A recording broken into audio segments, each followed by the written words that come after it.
Thank you for listening to this episode, and follow the podcast on social media by finding @Prestigious_pod. And if you'd like to be coached on how to live a more prestigious life, you can reach out to me, Chris Bean, @ChrisBeanOfficial, or by emailing the podcast directly at prestigiousInitiative@gmail.com. Lastly, sign up for our newsletter either through social media or on our website. This is the Prestigious Initiative. Welcome. I'm Chris Bean. Today, I have a truly special guest joining me today for a wonderful conversation that promises to ignite a fire within you. We're welcoming Farzin Mazinani, award-winning author and Joyfulness Transformation Coach. He's dedicated his life to helping others break free from stagnation and live a life of true joy and purpose. Farzin's story is one of incredible transformation, and today he's going to share some of those insights on how we can all tap into our inner potential and live a life full of joy, fulfillment, and reach that authentic connection. Farzin, welcome to the show. Thank you. Thank you for inviting me. It's a pleasure to be here. So, Farzin, why would somebody want to listen to today's conversation? So today's conversation is about transformation. It's not about just motivation or something like that. What we're trying to do in here is to shift our perspective to our true potential. We all have that kind of potential inside. So the question is, how can we open up and release that potential to the world? So that way we can be more impactful. So that is the discussion that we're going to be having today. It's not something on the surface level. We're going to go and delve deep down to bring things up that we might never see again. So I encourage everybody to just tune in and just be present in here, no distractions, so we can just discover things together. So, it's a collaborative work. I'm intrigued here because you talk about transformation, but you also said motivation, and you're differing those two things. So I guess my question here to start with is, how does transformation and motivation differ?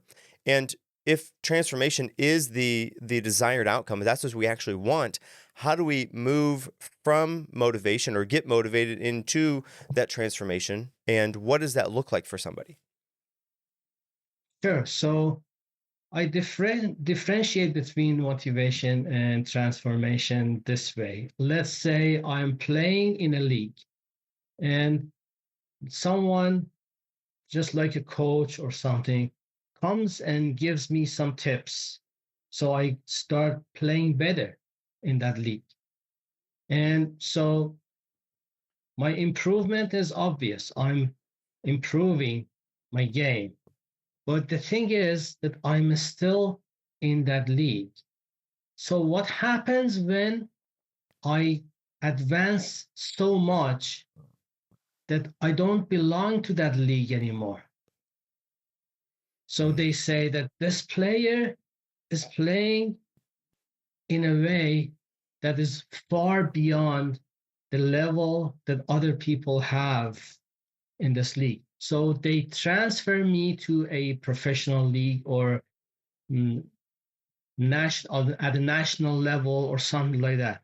So I get transferred to a different level. It is not just improvement a little bit here and there. It is, I'm just going to be playing in a totally different league. It's like the transformation is the process that a caterpillar go through. It starts growing. So the caterpillar needs food. So it climbs the tree to go to the leaves and start feeding itself. And then after a while, it builds that cocoon or something like that, and it's growing and growing and growing. And there is a point that that cocoon is not big enough for that caterpillar. So it has to come out. So it comes out with some sort of pressure and pain, because it creates a little bit of hole in that cocoon and tries to get out of that cocoon. And then in the process of getting out, it is transformed to a different thing, which is a butterfly.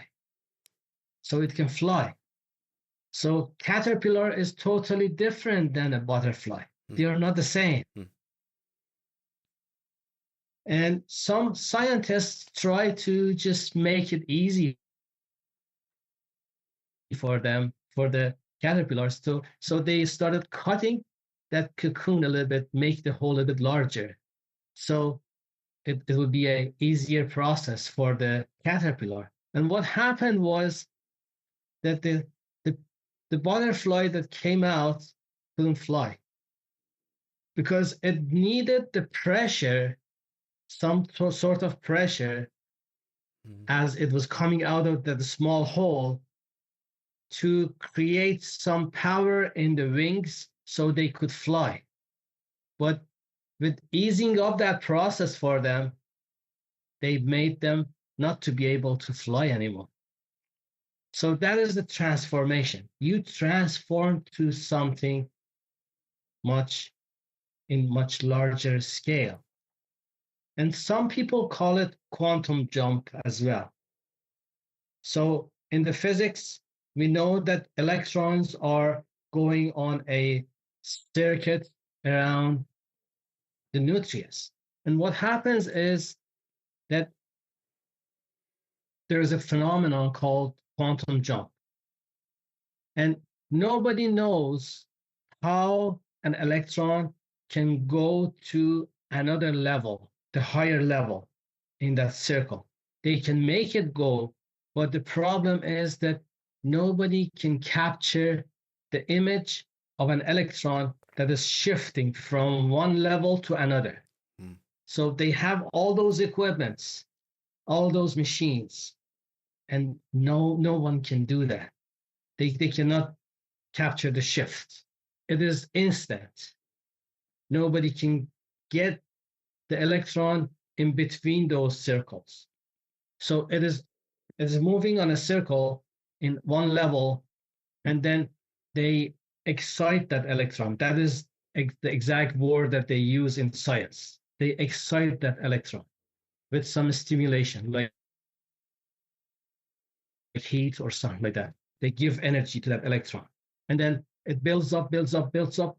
And all of a sudden, in one point, it shifts to another level. And nobody can capture what is in between. So that is the transformation. When we go to a different league, our life is totally changed. We cannot go back anymore. We are on a different level. So with motivation, we go back and forth. But with transformation, we move to a level that is irreversible. Okay, so wonderful. Wow, what a good jumping off point for this.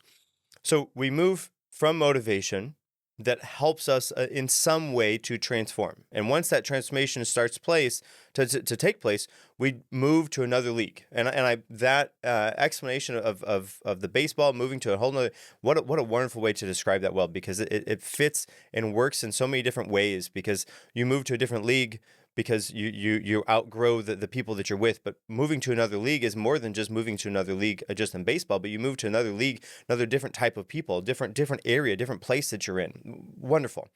And it is like we have to encounter pressure and pain on purpose in order for that transformation to solidify and take place. Otherwise, we become like a pale version of what we could otherwise be. And it's through that acceptance of pressure and pain, which I think speaks on moving outside of your comfort zone. And we have to accept those things willfully and stand and confront them. Yep.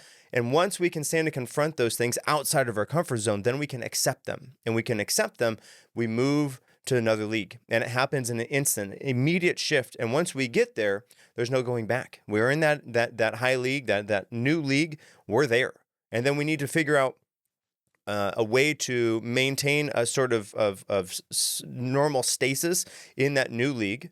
And when we move from that old league to the new league, we're in that new stasis. Then we can start the process over again where we have the motivation to transform. We transform, we encounter that pain and that pressure willfully. We stand there and we take it so that we can be another league higher. And we can continue that process indefinitely as long as we understand the process. But understanding that process, up until now has not been solidified and spoken in such a way that I can understand it. So, Farzin, thank you. What a wonderful way to go right into this. Wonderful.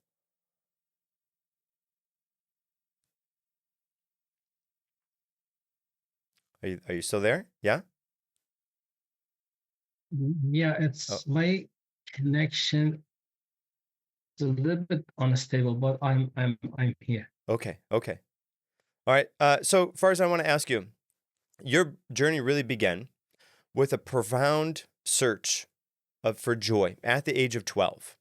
How did this early quest start, and how did that shape your life into that new transformation, into that new league?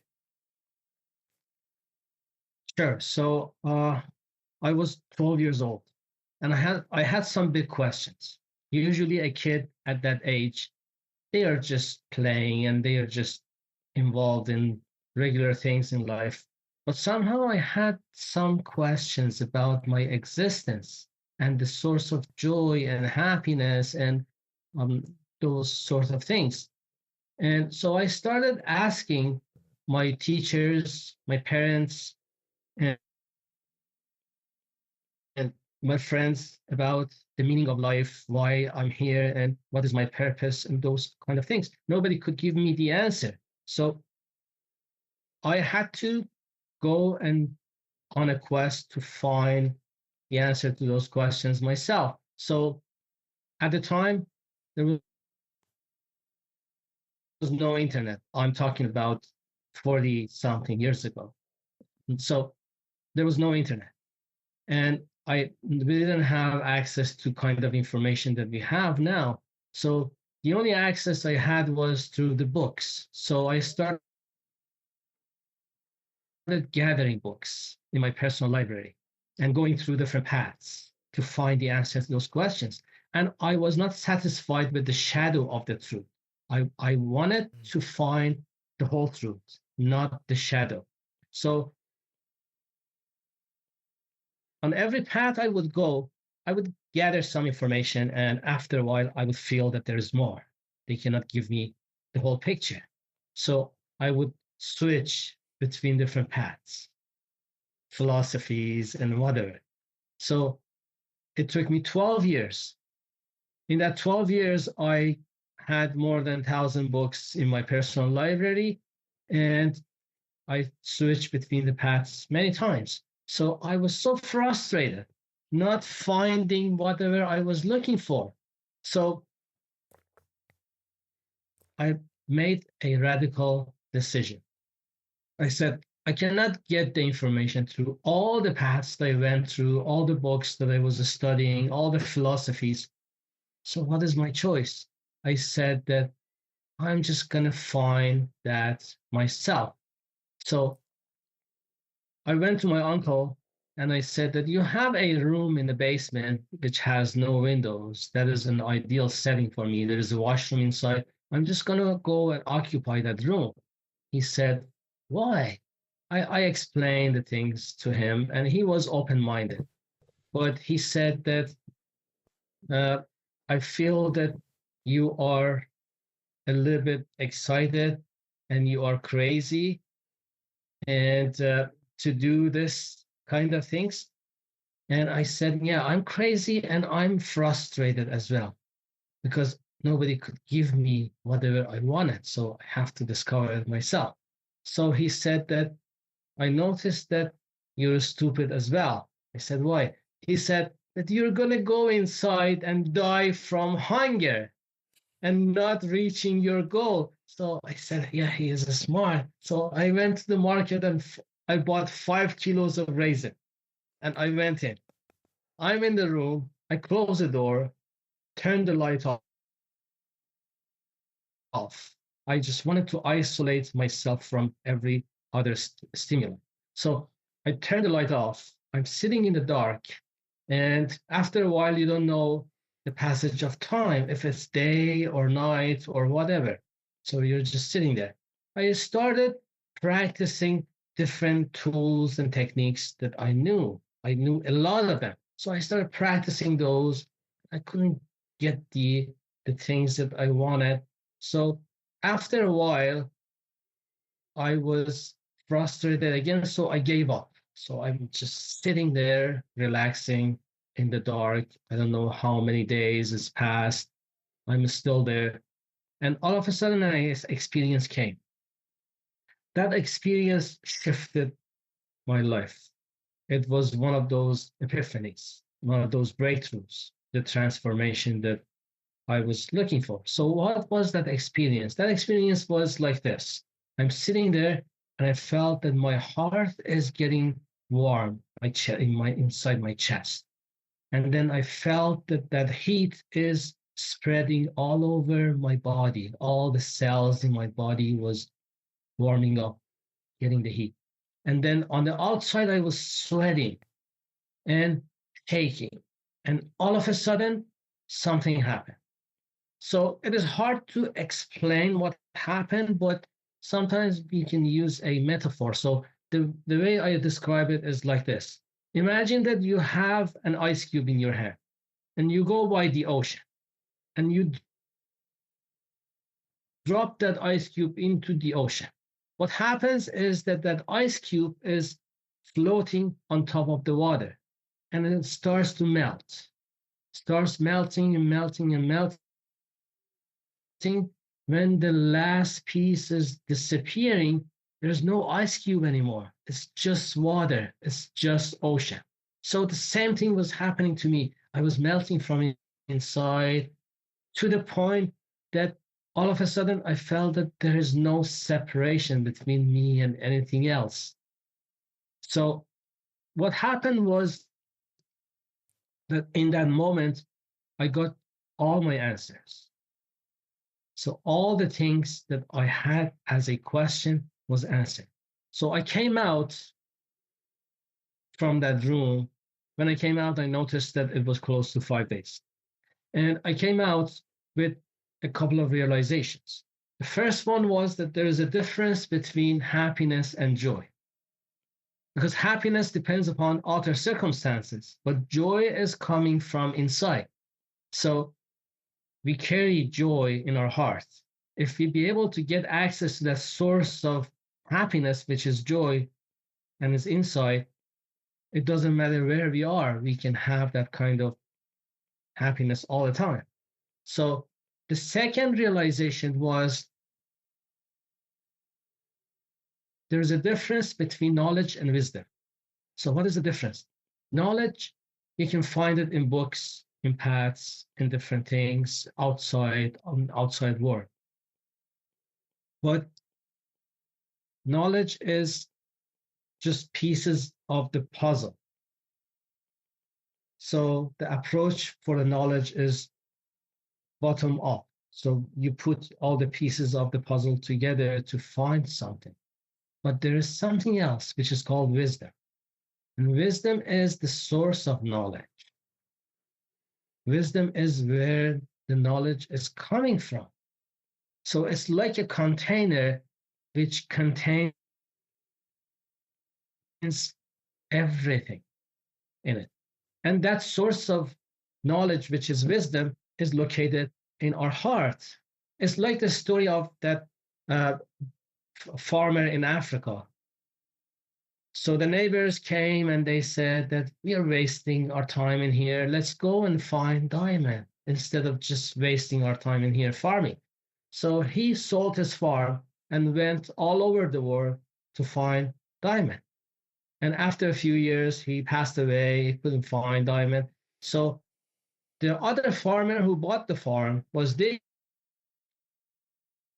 one day and he found a piece of the stone and he polished the stone.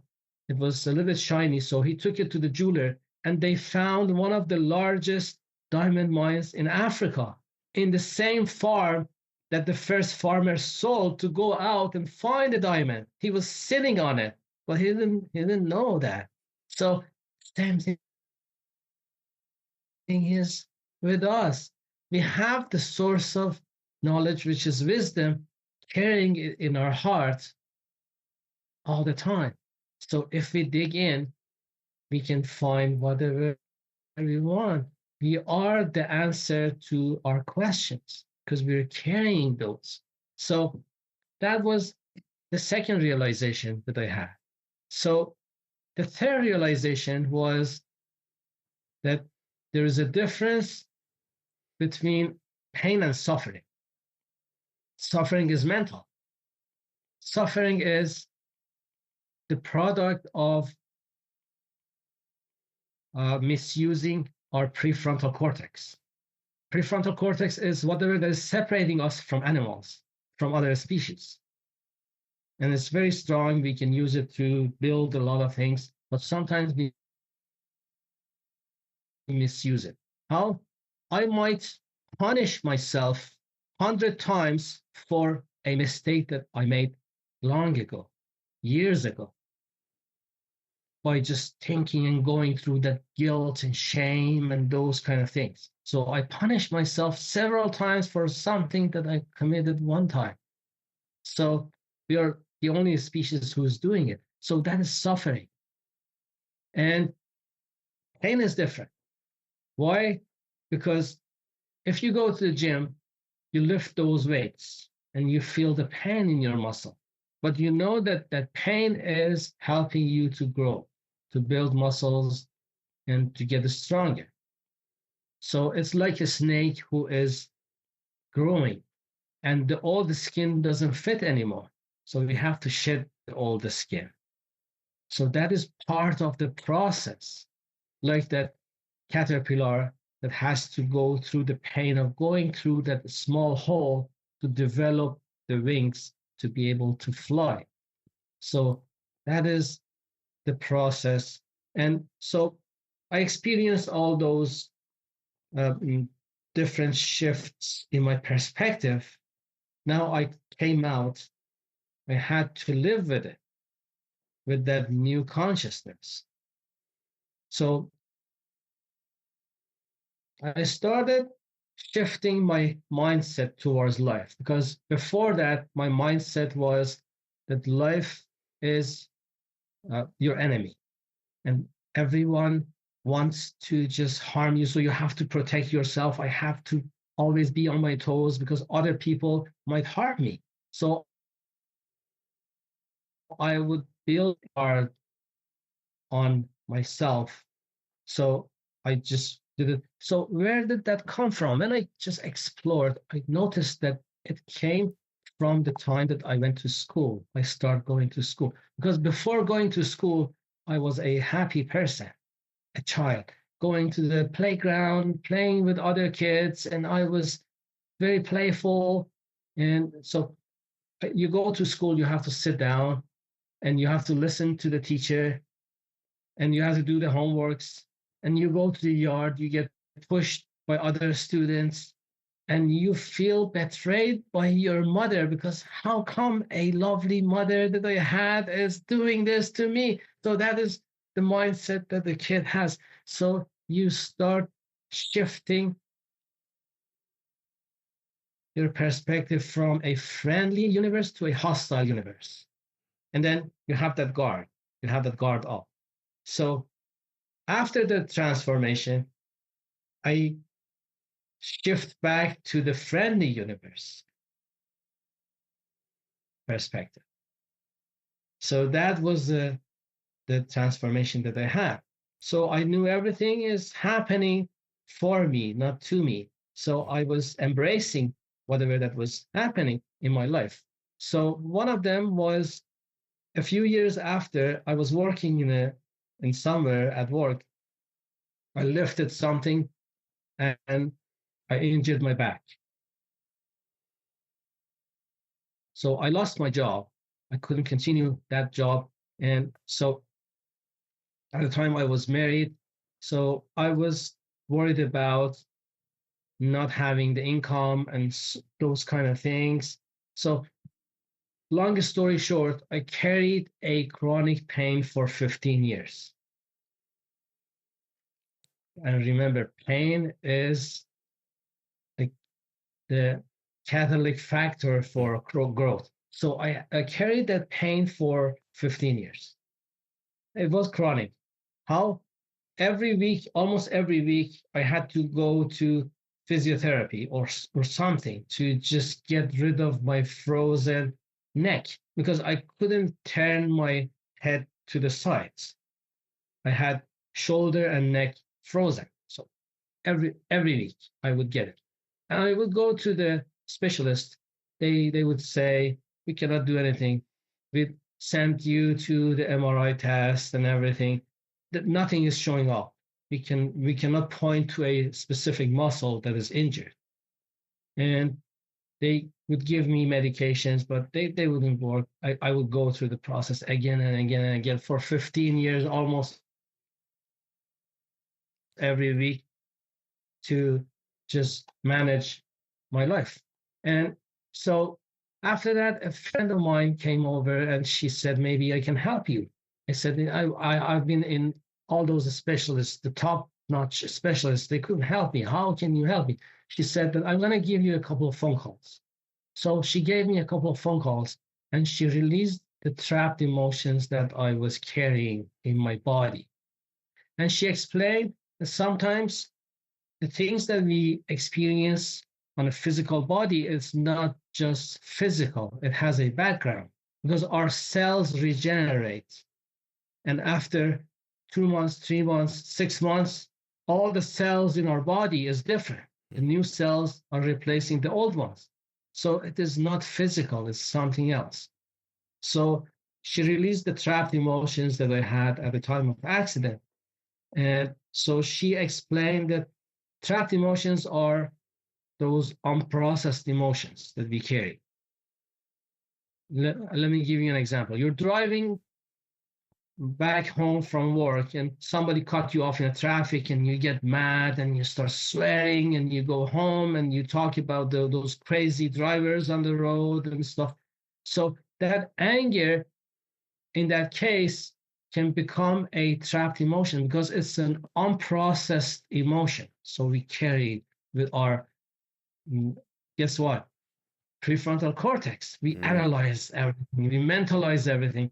So we carry that forward and it becomes an unprocessed emotion. So, based on the work of Dr. Bradley Nelson, everybody is carrying more than 200 or 300 of those trapped emotions all over our body. And it's affecting our behavior, it's affecting everything. If I'm carrying the emotion of anger, let's say, I'm vulnerable to that emotion. I snap out very fast because I'm vibrating. I have that vibration in my body. And so it is bringing the average vibration of my body down. And it accumulates. When I get anger, I might develop another trap emotion of anger somewhere else in my body, and it's affecting my organs as well. So it is accumulating. So she released those trapped emotions, and I got fine. And she said that we'll talk next week.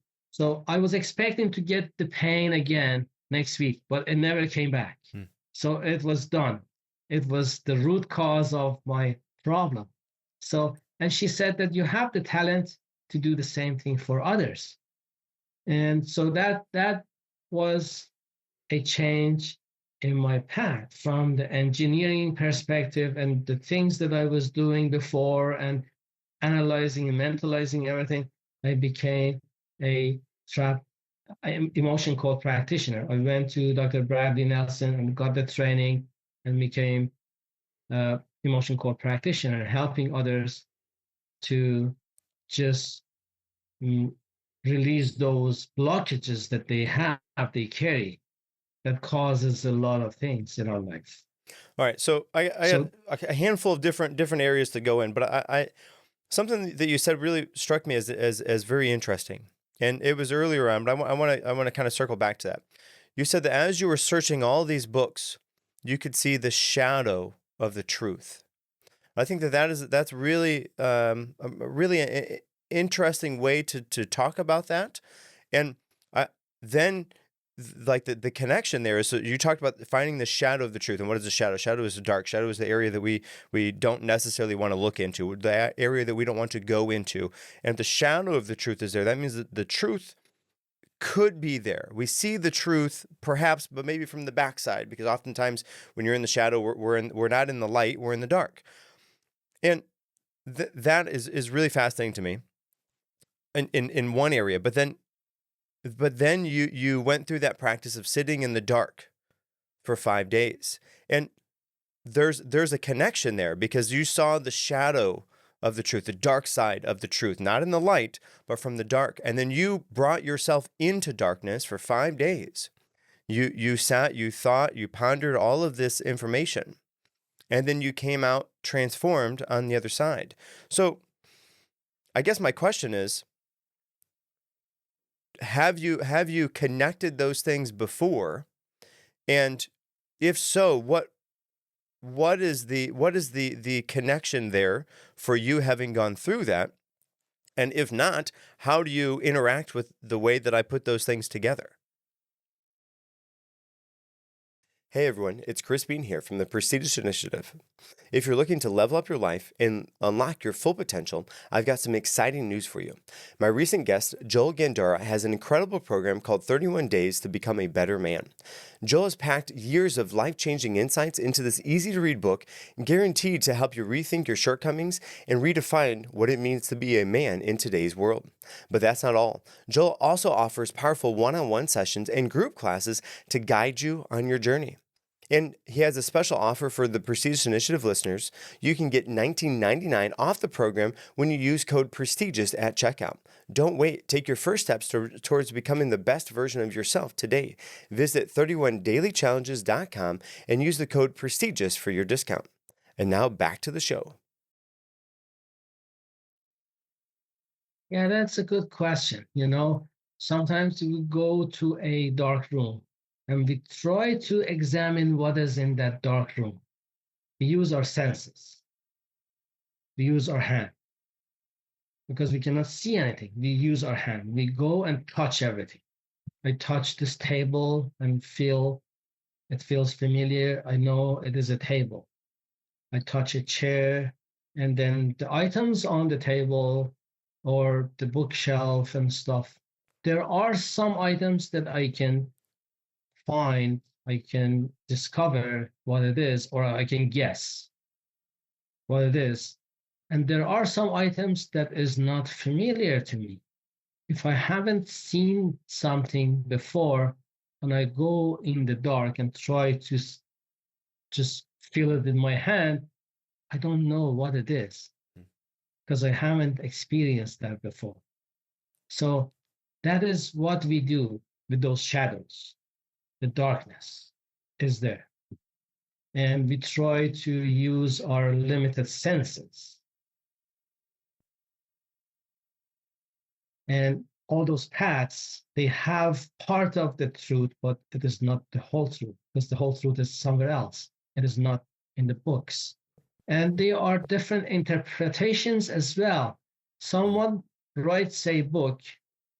Many people read that book and get different things out of that book. It depends upon our filters that we carry.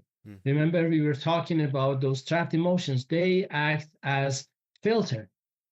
If, let's say, I have that filter,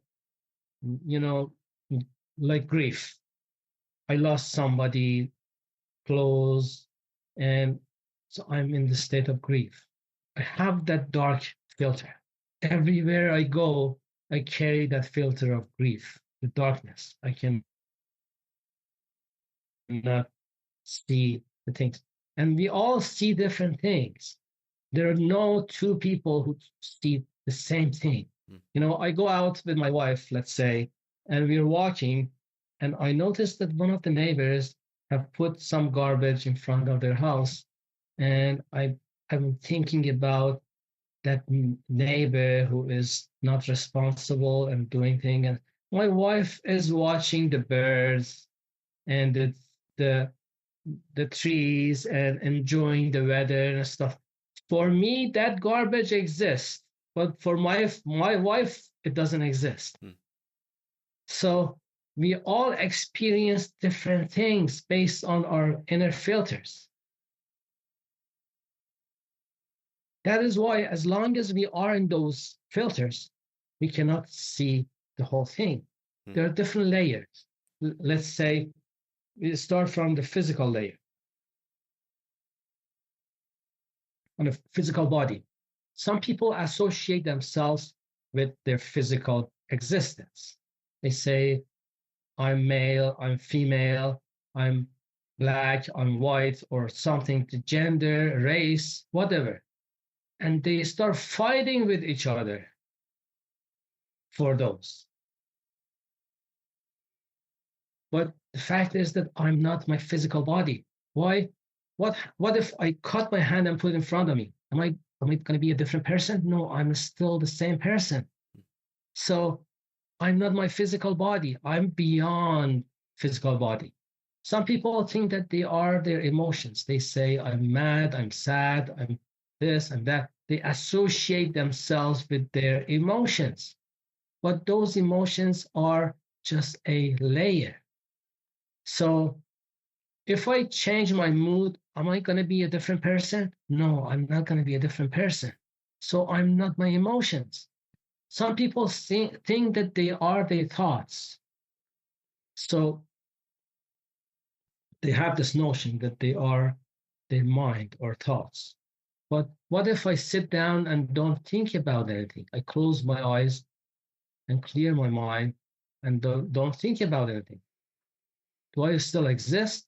Of course. So I'm not my thoughts.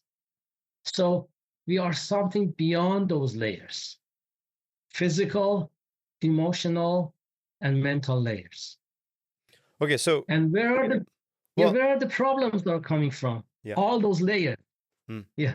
So you talk about the things that you decide to see. You have these filters that all this is going through, and to me that speaks on perceptive, on how your perception of what you see, and what you see is depending on what you decide to see. Me and you can look at one thing, but you have a way of looking at it that is different than the way that I see it. Right? Our viewpoints differ, and those viewpoints differ because, yeah, okay, you're standing on the left, I'm standing on the right, or you're on one side or I'm on the other side. That's one way to look at that. But then the other way is our our perception of the whatever that object is that we're looking at is different. You see blue, I see dark blue. You see round, I see, okay, well, it's kind of octagonal. It's geometric. It's a geometric shape. But all of that is true because what you see is what you see. You perceive it to be that way, and I perceive it to be this way. Not right or wrong, just different. And that stems from the filters, and those filters kind of are another way of the way that I think about them are stories that we're told that we live out, and those stories that we're told oftentimes come from our past. Even so much so that, like, when you were a kid, we hear these stories, we accept these things as truths, and then we go forth throughout our lives. And these stories we bring with us, they're in the subconscious. And that subconscious is how we know tomorrow when we wake up to be us. Where you talk about you are not your physical body. You are the thing that is inside of that body, the essence of your body. If you cut off your arm, you're not a different person, you're still the same person. When you go to bed tonight, you're going to wake up tomorrow as the same person. That version of you today ended, but tomorrow is another day. And if we can shift our perception, if we can take a look at those filters, if we can find those filters in the subconscious, bring them to the conscious so we can look at them, spread them out. Okay, this is over here. That's why I see that this way. That's why I see that this way. And all of those things that we have that bring us into the present moment, if we can continually take stock of those things, to view those things like we are viewing whatever it is that we're looking at, that perception, then our perception of the external world shifts and the perception of our internal world shifts. And once we can find that, then we can move to that new league. And through that, of course, there's pain, there's suffering that's going to happen. And if we can find that pain and suffering and move it from the subconscious to the conscious, then we can look at it. Yeah, I don't actually need that. You crumble it up, you throw it away because you brought it from the subconscious to the conscious. And I think that the way that you are doing that is such a wonderful way. And the stories that you are doing to put this in a very easy, simple ways to understand are fabulous, fabulous. So yes. So yeah, I explained in details about that process in my book. So that is a process because we can assess ourselves. Am I happy right now or not? If I'm happy, it's good. I can continue. If I'm not happy, there's something stuck in those layers, physical, emotional, and mental. And then I can deal with that. As long as I shift my perspective outside of those layers, as long as I'm not in those layers. When you're stuck in those layers, you cannot do anything. But when you get out of those layers, see yourself as something beyond those layers, you can heal yourself. You can bring yourself back to that happiness. And we all have that power to do so. Right. And Well, I and explained the that in interesting thing too details in is my book. you talked about happiness being an outside type of feeling, and it's not internal. I internalize the joy. I can find joy in what I'm doing from the internal. I have the decision to find that joy, to be in that joy. But happiness is external. That's outside of me. So joy is inside, happiness is outside, and that is a very profound way to think about that, because I can't always dictate the things that happen around me, the external world. You can change your environment on purpose and try to, yes, to a certain extent, but sometimes you can't help that person that cut you off as you're driving, right? That just happens. But what I can do is decide for the internal me, my internal environment, that, you know what, I'm not going to let that bother me. I am in joy. I can find joy. I can find peace and fulfilledness throughout where I'm at. And with that difference being made, knowing that happiness is external and joy is internal, I know that I can then play with that. I can strategically design my day, my week, my months, my years to find joy, because that is something I can internally decide. And if I'm looking for it, because everybody knows that your brain works real hard to do what you tell it to do, what you ask it to do. If you look for joy, if you look for happiness, those happy situations through the joy that you can experience from the inside, you will find those things. If you look for negativity, you're going to find negativity because you find what you're looking for. Exactly. And with that kind of concept, the internal joy, if I can find joy, if I can be in joy, I'm going to have more happy things happening to me, both on the outside and on the inside, because I'm in joy. And if I'm in joy, I'm going to see happy things around me, like that garbage that you saw that your wife didn't see. That is all about the perceptive. If you perceive that, okay, well, that's a negative. I don't want to look at that negative. I'm going to find the positive. And it's not just about not looking at it, but it's not looking for it. And if you're looking for something, then you're going to find that. But if you're not looking for it, or if you choose to look for the positive, then you'll be in the positive. It's all a decision that you can make. And from that decision, then you can go forth and live and be in joy and fulfillment, because that's what you decided to look for. Yes, we most of the time we are in automatic mode, autopilot. So we are reacting to things. You know, something happens to us and we start reacting based on the situation.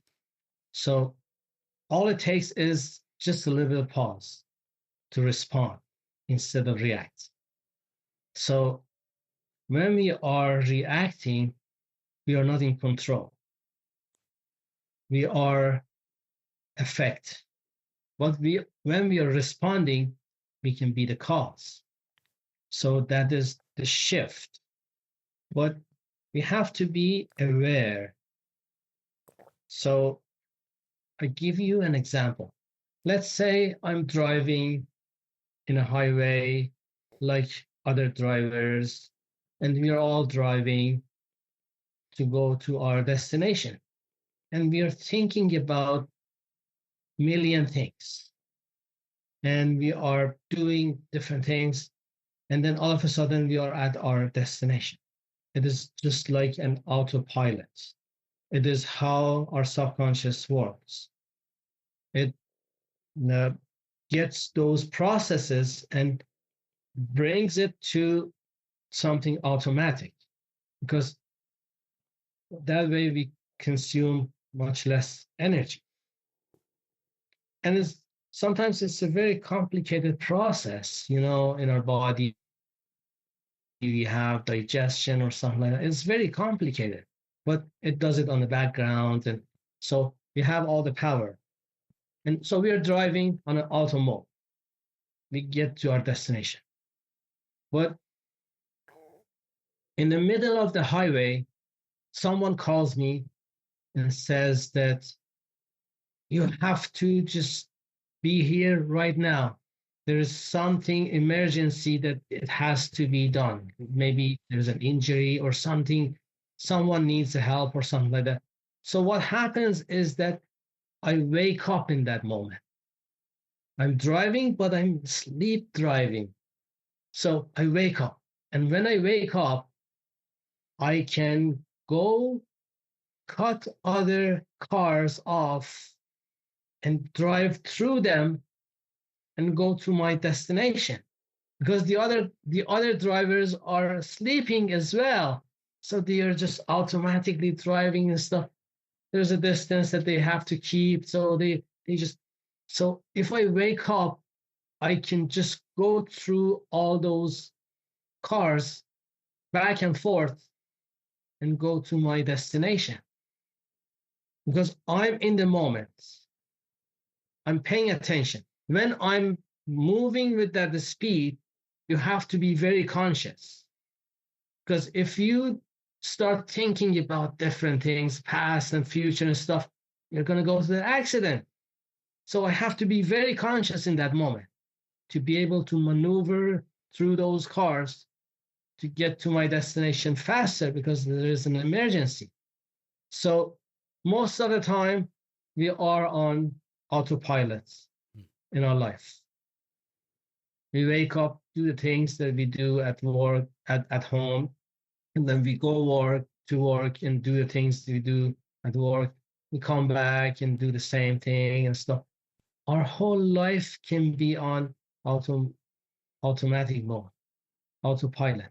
So there is no excitement, there is no impact. So the whole life can be wasted like that. So in my book, I call it dynamic stagnation. So sometimes we are stuck in a life that is so routine and so repetitive that we lose our whole life through that process. So I call it slow and steady to the finish line. So we have to be in that safe zone, comfort zone. We stay in that comfort zone for a life, and we waste the whole life slow and steady to the finish line of death. So that is what is happening. For most people, it is like that. But sometimes along the way, we feel that, no, I don't want that kind of wasting my life. I'm here for a reason. So we get out of our comfort zone. We do things that we never did before. So we say that I have to go through hustle and grind to build a business, to work for myself, to do something else, to have more impact. And then the problem with that process is that we start that process, but hustle and grind is not easy. Why? Because we are battling with our own subconscious mind. Subconscious mind is like this. The train is going down south, and I'm in the train, and I try to go north. I'm still in the train. I walk towards north in the train. Where do I end up? South, of course, because the train is going south. So the subconscious mind is taking us to a specific direction based on our past decisions or past belief or beliefs that we have, a lot of things, the programming, the society, and a lot of things is taking us to a specific direction. And then we want to change all of a sudden that direction, we have to fight with that train. So we cannot push that train to a different direction. Some people do it and they call themselves warriors, but they might win the battle, but they lose the war. They become wounded warriors. Why? Because they are battling with their own subconscious mind. But there is something which is called aligning your subconscious with your conscious. When the alignment is there, you're happy. We are bringing that subconscious along with our goal or whatever we want to do. That is the process for whatever I call joyful fix. That joyful fix is coming from that alignment. Then we conclude that we can go out of our comfort zone and build something, but not with hustle and grind, with joy and ease.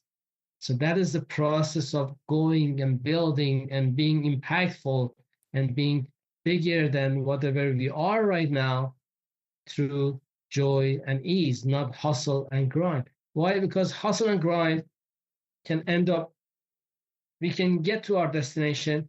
We thought that we are going to be happy when we go to the destination, but we get there and we are empty inside. Sometimes we get there and then we are sick. We are not healthy. Why? Because we went through a lot of stress and anxiety to get there as part of the hustle and grind. And that stress and anxiety is causing a lot of physical ailments, physical problems for us. And sometimes we even lose our relationships. Why? Because we spend a lot of time to build a business. We are stealing that time from our loved ones, and we cannot have that kind of relationship that we had before. So there's a cost with that hustle and grind. Sometimes it's the health, relationship, happiness, whatever. And then we get there, we feel empty.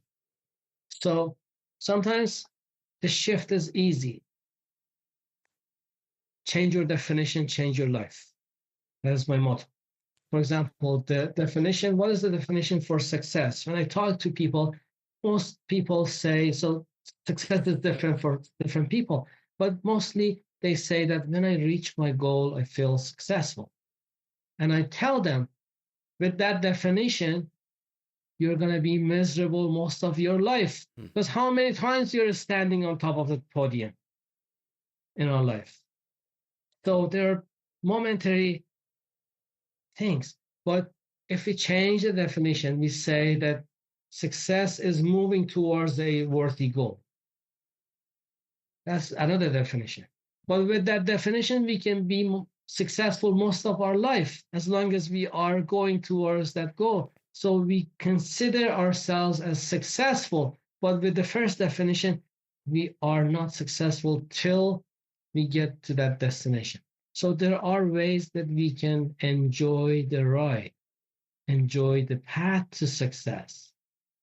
So enjoy the path of success, I would say. So what happens is that changing the definition, changing the label. There are many labels that we have, like failure. You know, we want to do something, the results are not the way that we want, and we call it failure. But imagine a kid, a small kid, wants to learn to walk. How many times that kid falls down on the ground and cannot walk? Hundreds of times. But they don't consider that as a failure. They consider that as a feedback every time they learn something. So if we change the label from failure to feedback, then our perspective changes, then it's much easier to deal with the things in our life. So Well, there are many things that we can just shift it with changing the labels. I guess I really like the failure to feedback. What a profound way to do that. And Farzan, I want to say thank you. Thank you so much for sharing your wisdom, your experiences with us here today. It's clear that your journey is a deep transformation. Your insights offered a such a powerful roadmap to anybody looking to break free from stagnation and to live a life of joy and fulfillment. And if our listeners wanted to reach out to you, to get in contact with you, to learn more about you, what would be the best way for them to do that? Sure, the best way is through my website, which is joyfulfix.com. And as the title for my book too, Joyful Fix, and there's a link in there for the book. But if you go to the contact page of that website, there is a free quiz that you can take. I call it life quality assessment. So on the outside, the reflection of our life is on four specific things: health, wealth, relationship, and happiness. Those are like the four tires of a car. If one tire is flat, we cannot move far. We have to fix it. So we have to find out how we do on those aspects. So if you go to that quiz and take that quiz, it gives you the mark from 0 to 100. So you know where you're standing in one of those aspects. So life quality assessment. What is your score? We have to ask ourselves, what is my score in life quality? So we can find out. So it is in the link is in the contact page of my website. When they find out about whatever problems that they have, and so another thing, I changed the label from problem to challenge. Problem is looking at the negative aspect of it. Challenge means that we all go through the challenges. As we're focusing on the positive aspect of it, the growth. So they find the challenging parts, and then there are things that they can do, and they find the ones that are more developed, and the other parts are those four. So there are two things that we have to pay attention to. The one that we have more challenge with, the more that we are doing better. Because with the ones that you're doing better, you can even create a business for yourself and help others with those aspects. Let's say I'm good at, based on the scores that I'm getting, I'm good at relationships. Usually we don't see that in ourselves, the good aspects of our life. We cannot see it. Maybe our friends just tell us, but we don't see it in ourselves. So we can assess and find out what it is that I'm good at. So you start helping others with those kind of qualities. What about the other ones that are lagging us? So we have to fix them. So there are ways that you can fix them. So when you have those kind of things, you can record your voice in my contact page based on whatever you want to improve or whatever you want to build. Then we can have a conversation on the roadmap that we can have that takes you towards wherever you want to go in life. And so that is the process. Or they can send me an email and ask for a free consultation or something, and then we sit down and discuss whatever we can do. They can do it themselves, or I can help them out in the process. Wonderful. So Wonderful. And, listeners, if you found today's conversation as inspiring as I did, be sure to check out Farzan's book, The Joyful Fix, and his website so you can take that self-assessment quiz to see where you stand in those four areas. Until next time, keep striving for that joyful life. Stay focused, stay intentional, and remember, every day is an opportunity to ignite the fire within.